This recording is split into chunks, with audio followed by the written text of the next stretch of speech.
The restaurant was alive with the gentle clatter of silverware and the low hum of conversation, the kind of place where families gathered to celebrate milestones and share laughter over candlelight.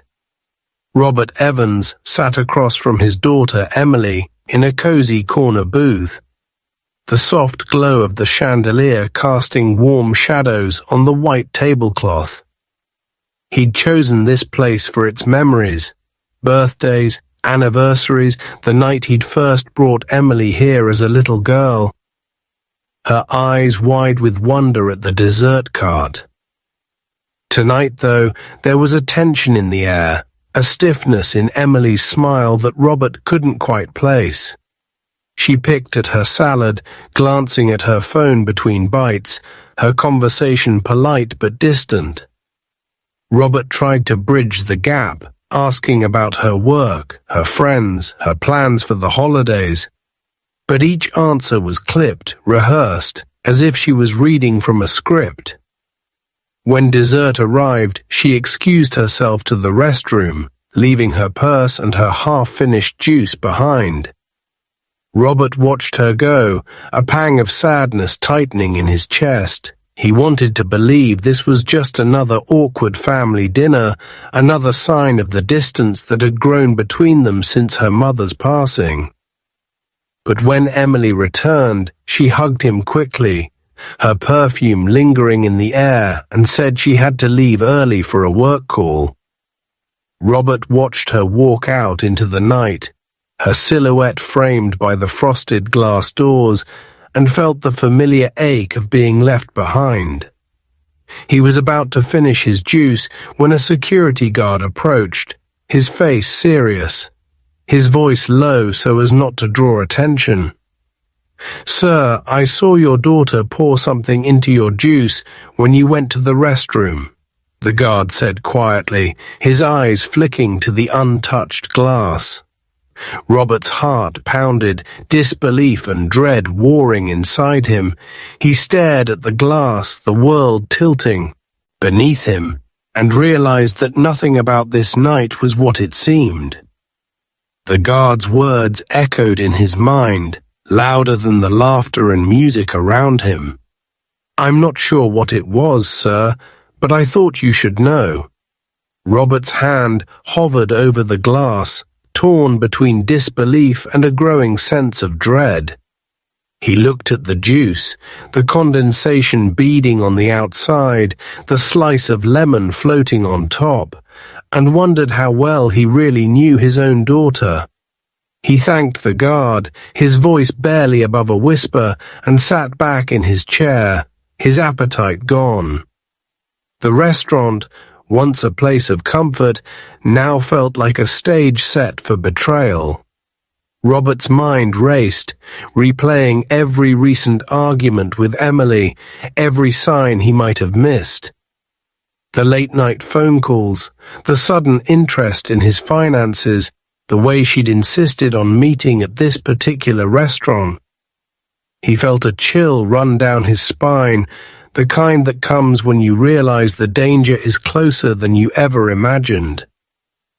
He excused himself from the table, leaving the juice untouched, and made his way to the restroom. The cold water on his face did little to calm the storm inside him. He decided to trust his instincts and asked the manager to save the glass for testing, explaining that he had a concern about its contents. The staff agreed, their faces a mix of curiosity and concern. Robert left the restaurant with a strange mix of fear and resolve, the city lights blurring as he drove home. That night he barely slept, his mind replaying every moment of the evening, searching for answers he wasn't sure he wanted to find. By morning, he knew what he had to do. The world outside was waking up, but for Robert, everything had changed. He was no longer just a father. He was a man on the edge of a revelation that would shake the foundation of everything he thought he knew about family, trust, and the price of silence. The next morning, Robert awoke to a house that felt colder and emptier than ever, the winter light filtering through the blinds and painting pale stripes across the kitchen floor. He moved through his routine in a daze, the events of the previous night replaying in his mind with relentless clarity. The untouched glass, the security guard's warning, Emily's hurried goodbye, each detail gnawed at him, refusing to be dismissed as paranoia. He made coffee, but the taste was bitter, and he poured it down the sink, his hands trembling as he rinsed the mug. The sealed bag containing the juice glass sat on the counter, a silent accusation. Robert stared at it, his mind racing with questions he never thought he'd have to ask about his own daughter. Was it possible? Had Emily really tried to harm him, or was there some other explanation? He thought of her as a child, the way she used to run to him after school, her laughter bright and unguarded. He remembered the long nights after her mother died, the two of them clinging to each other in the dark, promising that nothing would ever come between them. But people change, he reminded himself. Grief, money, desperation, they all have a way of twisting love into something unrecognizable. With a deep breath, Robert made his decision. He called a private lab across town, explaining that he needed a beverage tested for foreign substances. The technician on the other end was professional, asking for details and promising confidentiality. "Bring it in as soon as you can, Mr. Evans. We'll have results within 24 hours. Robert dressed carefully, choosing a heavy coat and gloves, the bagged glass tucked securely in his briefcase. The drive to the lab was a blur, the city's familiar streets suddenly strange and menacing. Every red light felt like an eternity, every pedestrian a potential witness to the turmoil inside him. At the lab, he handed over the glass, his voice steady but his heart pounding. The technician took it with a nod, logging the evidence and assuring Robert that he would be contacted as soon as the analysis was complete. "Try to get some rest, sir," she said gently, as if she could see the exhaustion etched into his face. Robert managed a tight smile and left, the weight of uncertainty pressing down on him. He spent the rest of the day in a fog, unable to focus on the newspaper or the television, his thoughts circling back to Emily's face, her forced smile, the way she'd avoided his eyes. He called his lawyer Alan, a friend from his college days, and explained what had happened. Alan listened in silence, then told Robert to document everything and to stay alert. "If something's going on, we'll get to the bottom of it," Alan said, his voice calm but urgent. Robert hung up and sat in his study, surrounded by family photos, the weight of betrayal pressing down on him. He wondered how things had come to this, how the little girl who once clung to his hand had become a woman he barely recognized. As night fell, Robert stared at the phone, waiting for the lab's call, knowing that whatever the results, his life would never be the same. The world outside was waking up, but for Robert, everything had changed. He was no longer just a father, he was a man on the edge of a revelation that would shake the foundation of everything he thought he knew about family, trust, and the price of silence. The hours after Robert left the lab crawled by with agonizing slowness, each tick of the clock a reminder that his world might be on the verge of unraveling. He tried to distract himself with chores, folding laundry, organizing the garage, even scrubbing the kitchen floor, but his mind kept circling back to the glass, the security guard's warning, and the haunted look in Emily's eyes as she left the restaurant. By mid-afternoon, the winter sun had faded behind a bank of grey clouds, and the house felt colder than ever. Robert sat at his desk, the soft glow of his reading lamp illuminating a stack of old emails and bank statements he'd pulled from the filing cabinet. He told himself he was just being thorough, but the truth was he needed to know if there were other signs he'd missed, other cracks in the foundation of trust he'd built with his daughter. He scrolled through months of correspondence, looking for anything out of place. At first, it was just the usual. Birthday reminders, holiday plans, the occasional request for a small loan or help with a bill. But as he dug deeper, a pattern began to emerge. Emily's messages had grown more urgent in recent months, her tone shifting from affectionate to transactional. There were references to unexpected expenses, vague mentions of tight spots, and a handful of requests for him to sign documents she'd forgotten to bring by. Robert's stomach tightened as he realized how often he'd said yes without reading the fine print, how easily he'd trusted her assurances that everything was under control.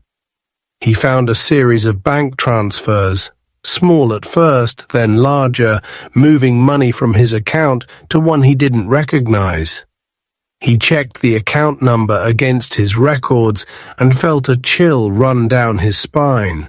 It was in Emily's name. He printed out the statements, his hands shaking, and added them to the growing pile of evidence on his desk. The phone rang, jolting him from his thoughts. It was Alan, his lawyer. "Any word from the lab?" Alan asked, his voice steady but concerned. "Not yet," Robert replied, his own voice sounding distant, as if it belonged to someone else. "But I found something. Transfers, documents I don't remember signing. I think Emily's been taking money for months." Alan was silent for a moment, then said, Bring everything to my office tomorrow. We'll go through it together. And Robert, don't confront her yet. Let's see what the lab says first."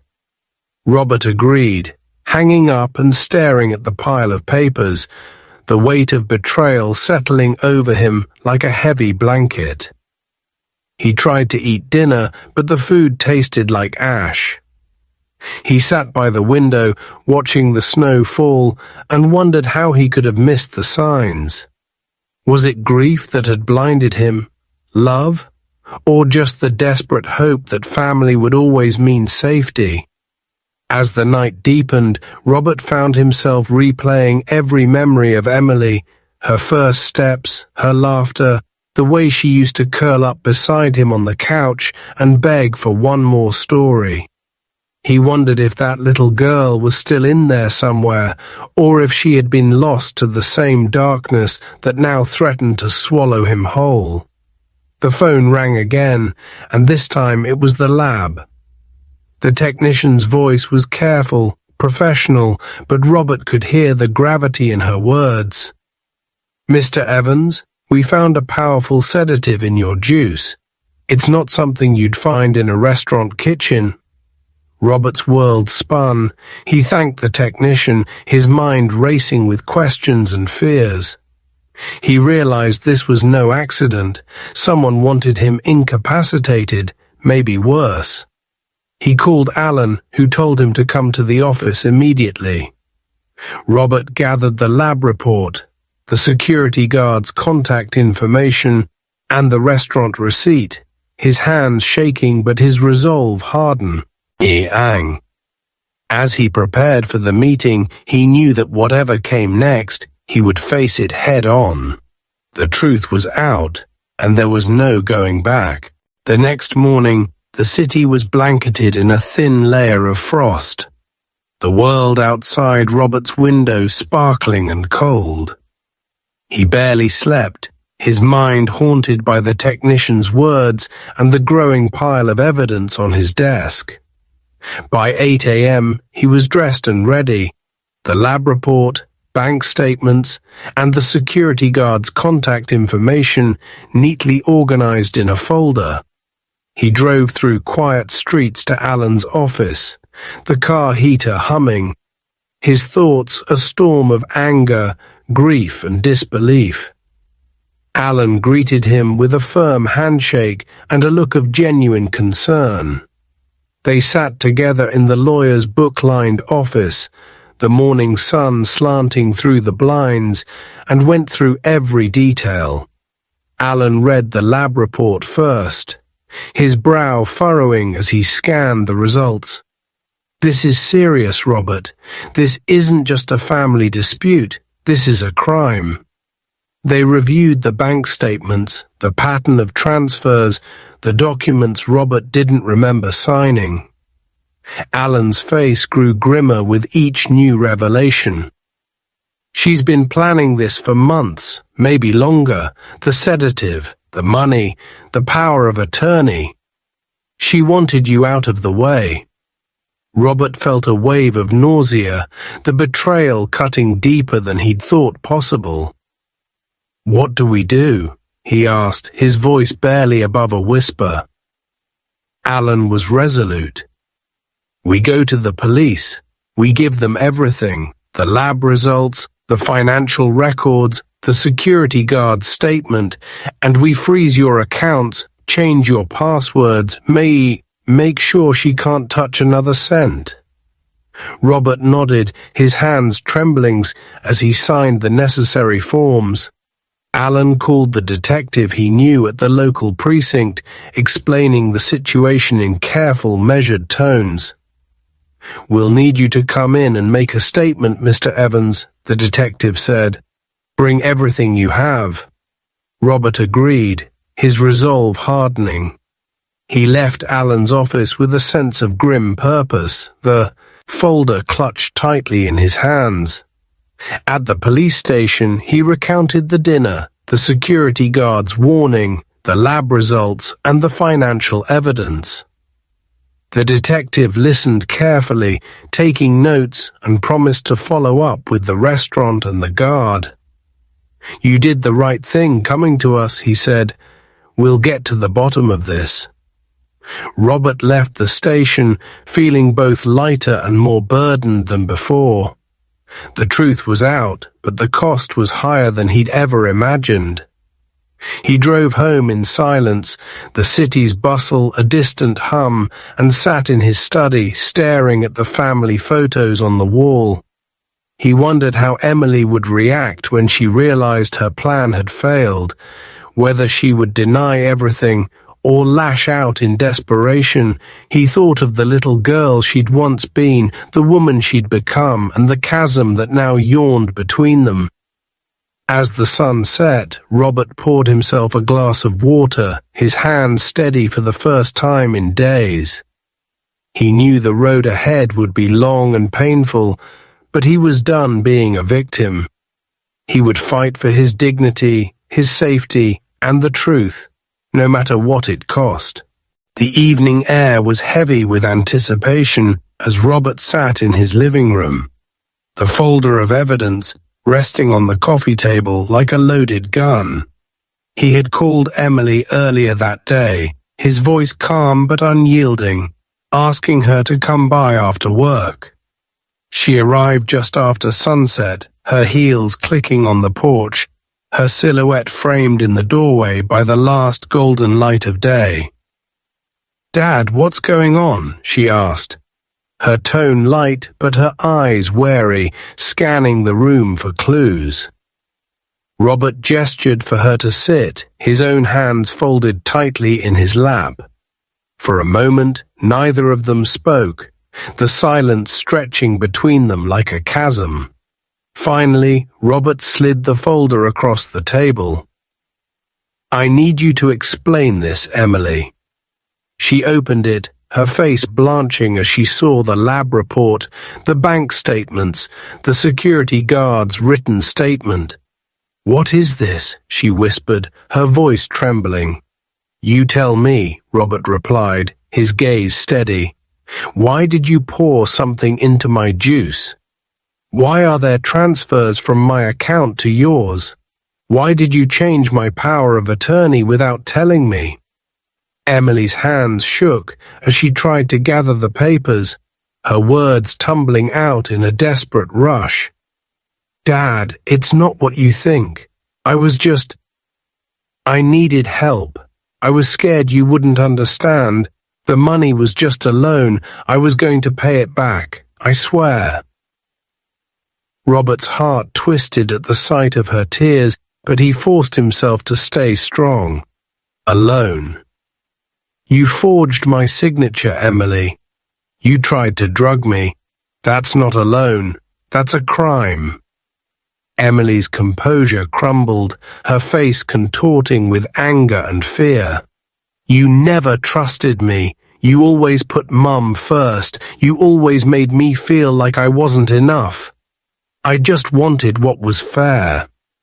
Robert felt a surge of grief, the weight of years of misunderstanding and resentment crashing down on him.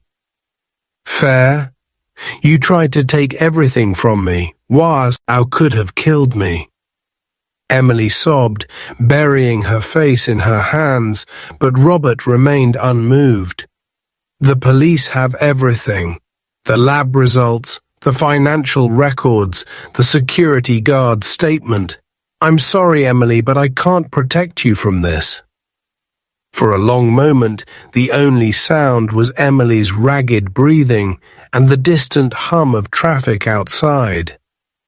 Finally she stood, gathering her purse and the folder, her shoulders slumped in defeat. I never wanted it to end like this, she whispered, her voice barely audible. Robert watched her go, the door closing softly behind her, and felt a strange mix of sorrow and relief. He knew there was no going back, no way to undo the damage that had been done. But as he sat alone in the quiet house, Robert realized that for the first time he had chosen himself. He had drawn a line, and this time he wasn't stepping back. The days after Emily's tearful departure were a blur of police calls, legal paperwork, and sleepless nights, each hour stretching out as Robert waited for the next shoe to drop. The detective assigned to his case was thorough, calling to update him on every new development. We've spoken to the restaurant staff, Mr. Evans. The security guard's statement matches the timeline, and the lab results are conclusive. We're also looking into the financial records you provided. Robert thanked him, his voice steady but his hands trembling as he hung up. He spent his mornings at the kitchen table, sorting through years of bank statements and emails, searching for any other signs of Emily's betrayal. The evidence piled up, forged signatures on loan documents, unauthorized withdrawals, and a series of emails between Emily and a shadowy financial advisor, discussing ways to access his retirement accounts. Each new discovery was a fresh wound, a reminder that the daughter he'd loved and trusted had been plotting against him for months, maybe longer. He found a draft of a power of attorney form on her laptop, the signature block already filled in with his name, the date left blank. He remembered the day she'd asked him to sign some insurance paperwork, her smile too bright, her voice too sweet. He'd signed without reading, trusting her as he always had. Now, that trust felt like a noose tightening around his neck. Alan, his lawyer, worked tirelessly to freeze Robert's accounts, revoke the fraudulent power of attorney, and file civil claims to recover the stolen money. The bank flagged every suspicious transaction, and the detective assured Robert that Emily would be questioned soon. The family, once a source of comfort, became a minefield of suspicion and gossip. Some relatives called to offer support, their voices full of shock and sympathy. Others accused Robert of overreacting, and insisting that Emily was just going through a rough patch. The family group chat became a battleground, with cousins and siblings taking sides, old wounds resurfacing in a flurry of accusations and guilt trips. Robert muted the chat, refusing to be drawn into the drama. He focused on the people who stood by him, old friends, neighbors, and the staff at the senior center who valued him for who he was, not what he could give. He found comfort in the simple routines of daily life, the quiet moments of peace that came from knowing he had done the right thing.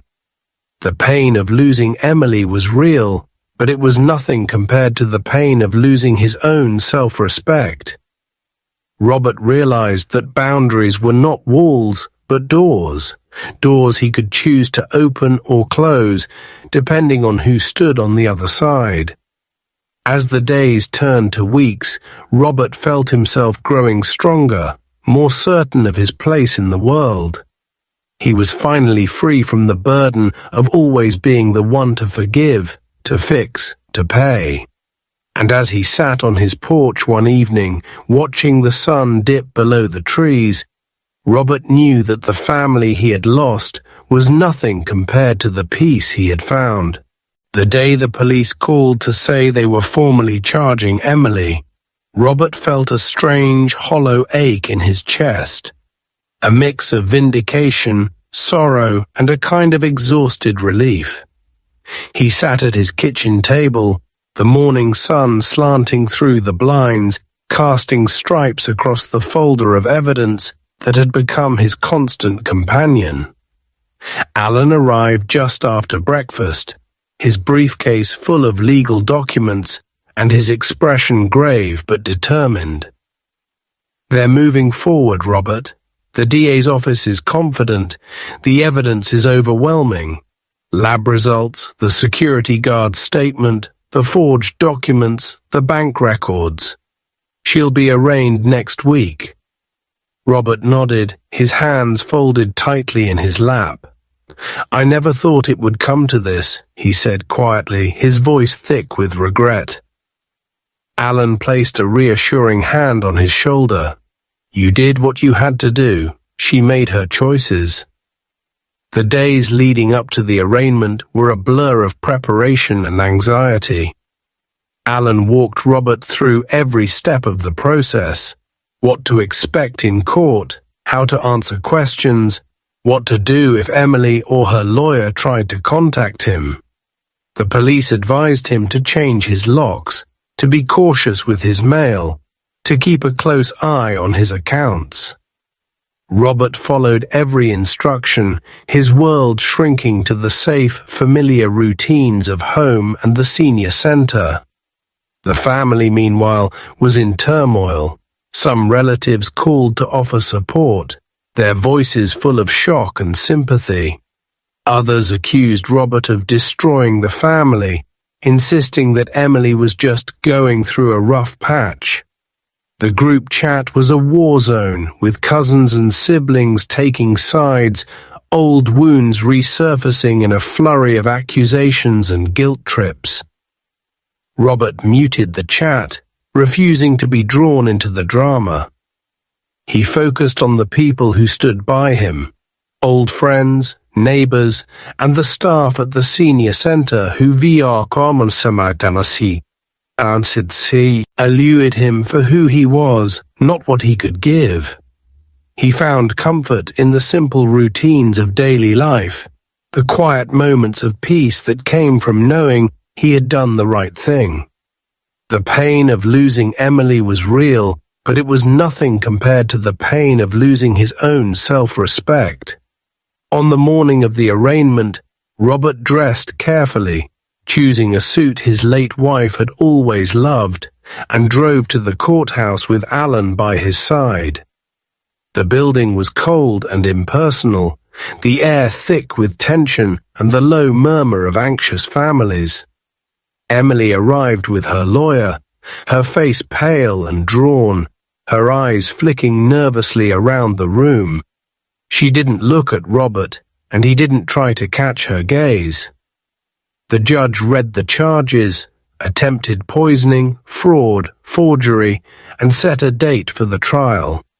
As Robert left the courthouse, the winter sun was bright and cold, the world outside sharp and clear. He felt a sense of finality, a door closing on a chapter of his life that had been defined by pain and betrayal. The legal trap was set, and for the first time, Robert believed that justice was within reach. As the trial date drew near, the fracture lines in Robert's family widened into chasms, each day bringing new messages, new accusations, and new silences that felt heavier than any words. The group chat, once a place for birthday wishes and holiday plans, had become a digital minefield. Some relatives, especially those who had always quietly resented Emily's manipulations, sent Robert private messages of support. "You're doing the right thing, Uncle Rob. She's needed help for a long time." Others, more loyal to Emily or simply unable to accept the truth, bombarded him with guilt. "How could you take your own daughter to court? What will the neighbors think? This will ruin her life." Robert read every message, his heart aching with each one, but he refused to respond. He had learned that some arguments were never meant to be won, only survived. The phone calls from Emily's siblings were the hardest. His eldest son, Michael, called late one night, his voice thick with anger and confusion. "Dad, I know she's made mistakes, but you're really going to let her go to jail?" Robert listened, his own voice calm but unyielding. "She tried to poison me, Mike. She stole from me. This isn't about punishment, it's about protecting myself, and maybe, finally, helping her face the truth." The silence on the other end was long and heavy, and when Michael finally hung up, Robert felt both relief and sorrow. The family dinners, the shared holidays, the sense of belonging he'd once cherished, all of it felt impossibly far away. Yet in the quiet that followed, Robert also felt a strange sense of freedom. He spent more time at the senior center, where the staff and other volunteers treated him with respect and kindness, never asking for more than he could give. He found solace in the routines of daily life, morning walks, crossword puzzles, tending to the small garden in his backyard. The pain of losing Emily was real, but it was no longer the only thing he felt. There was also pride and a growing sense of self-worth. He realized that, for the first time in years, he was living on his own terms. The world outside was cold and uncertain, but inside, Robert was building something new. A life defined not by what he had lost, but by what he had chosen to keep. His dignity, his boundaries, and the hope that one day his family might understand why he had to let go. As the trial loomed, Robert braced himself for the public reckoning, knowing that the truth would finally be heard, no matter the cost. The day of the trial dawned grey and cold, the courthouse looming against the winter sky like a monument to every hard lesson Robert had ever learned. He arrived early, Alan at his side, the folder of evidence tucked beneath his arm, and his heart pounding with a mix of dread and resolve. The corridors were filled with the low murmur of anxious families, the click of heels on marble, the distant echo of a judge's gavel. Robert took his seat near the front, his eyes scanning the room for Emily. She entered a few minutes later, her face pale and drawn, her hair pulled back in a tight knot, her lawyer whispering urgently in her ear. She didn't look at Robert, and he didn't try to catch her gaze. The courtroom filled quickly, reporters, curious onlookers, and a handful of family members who sat in a tense, divided row. The judge entered, her presence commanding instant silence. The prosecution began, laying out the evidence with calm precision. The security guard's testimony, the lab results, the forged documents, the bank records, the emails between Emily and her financial advisor. Each piece of evidence was a blow, and Robert watched as Emily's composure crumbled, her hands trembling as she tried to keep her expression neutral. Alan called Robert to the stand, and he spoke clearly, his voice steady as he recounted the dinner, the warning from the guard, the sleepless nights, the heartbreak of discovering his own daughter's betrayal. He answered every question, refusing to let shame or fear cloud the truth. Emily's lawyer tried to paint her as desperate, overwhelmed by debt and grief, but the evidence was too strong, the facts too clear. The cross-examination was brutal, and Robert felt a pang of sorrow as he watched Emily struggle to answer, her voice cracking as she tried to explain away the transfers, the forged signature, the sedative in his juice. The judge listened, seeing artfully, her expression unreadable, but Robert sensed the tide turning. The closing arguments were short and sharp, the prosecution reminding the jury that trust, once broken, could never be fully restored. The jury deliberated for only a few hours before returning a verdict, guilty on all counts. The judge granted Robert full control of his estate, issued a restraining order against Emily, and ordered her to repay the money she had stolen. The courtroom buzzed with whispers, and Robert felt a wave of relief and vindication. He had faced the worst kind of betrayal and emerged not just unbroken, but stronger, wiser, and more compassionate. As he left the courthouse, the cold air stung his cheeks. But he felt lighter than he had in years. The world outside was still uncertain, but inside Robert knew he had finally reclaimed his life. The days after the verdict were a strange, suspended time for Robert, as if the world itself was pausing to let the dust settle. Emily's sentencing made the local news. Her mugshot and the details of her crime splashed across the evening broadcast and whispered about in grocery store aisles. Some neighbors looked at Robert with new respect, others with awkward sympathy, but most simply gave him space, unsure what to say to a man who had survived such a public betrayal. The family fractured further, with some relatives quietly reaching out to offer support. "You did what you had to do, Rob. I hope you find peace," while others sent terse, judgmental messages or fell silent altogether. Robert found himself both lonelier and freer than he'd ever been.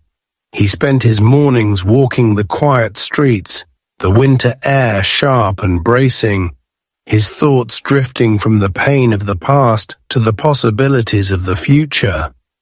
He began to volunteer more at the senior center, where the staff and other regulars treated him with a warmth and respect that soothed the ache in his chest.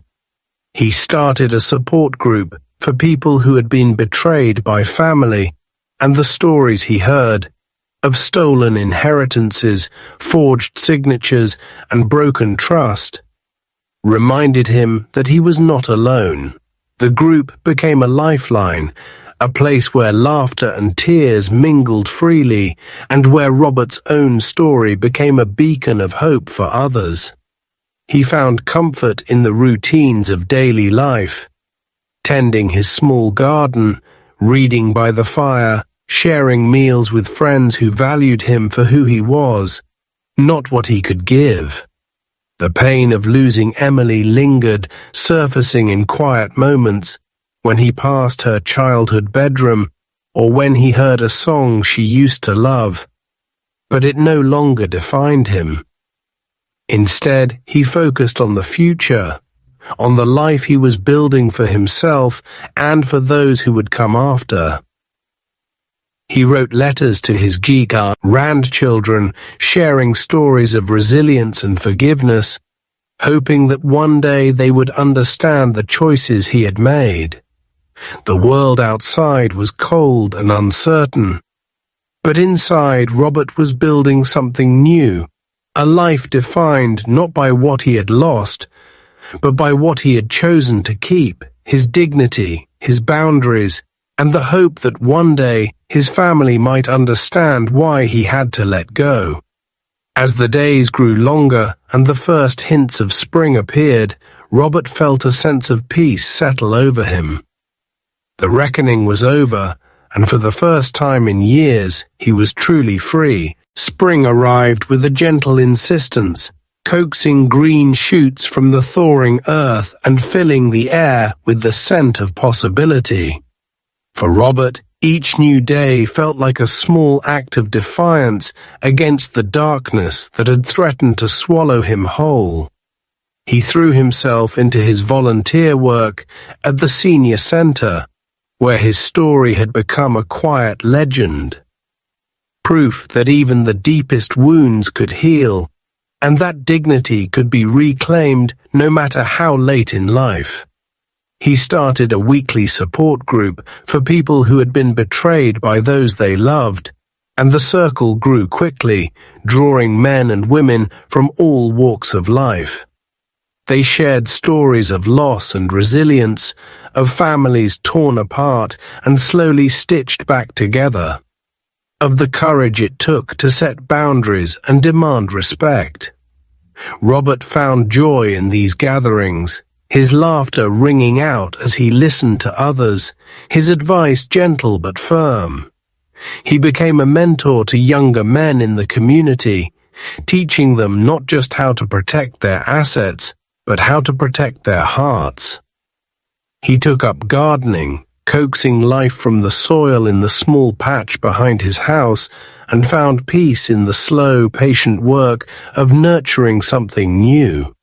The neighbors, once distant, now greeted him warmly, drawn by the quiet strength and kindness that seemed to radiate from him.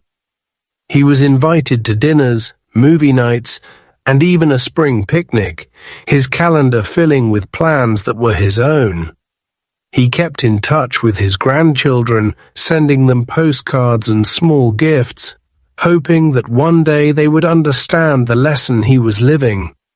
That happiness is not something you buy or beg for, but something you build, one choice at a time. The pain of the past lingered, surfacing in quiet moments, when he saw a father and daughter laughing together in the park, or when he passed the empty chair at the family table. But it no longer defined him. Instead, Robert focused on the future, on the life he was building for himself, one rooted in self-respect and genuine connection. He realized that the greatest revenge was not in winning a court case or reclaiming lost money, but in reclaiming his life. As the days grew longer and the world burst into bloom, Robert stood on his porch, the sun warm on his face, and felt a deep sense of peace. He had chosen happiness, and in doing so, had found a family that would never take him for granted. Summer settled gently over the city, sunlight glinting off the leaves and filling Robert's home with a golden warmth that seemed to seep into his bones. He spent his mornings in the garden, hands deep in the soil, coaxing tomatoes and roses to life.